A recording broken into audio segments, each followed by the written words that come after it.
We just finished cooking some Sophie's vegan shrimp. This shrimp right here is the breaded shrimp. We just finished cooking it. The vegan breaded shrimp.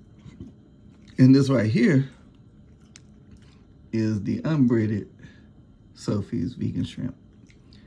And I tasted both. Ooh, and they are delicious.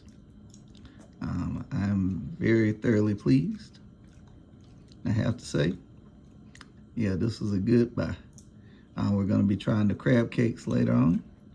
So we'll, oh, and by the way, oh, actually that's not the Sophie's unbreaded.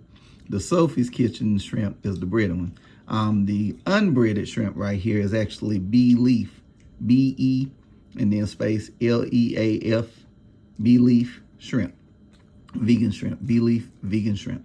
So Sophie's and Belief. Goodbye.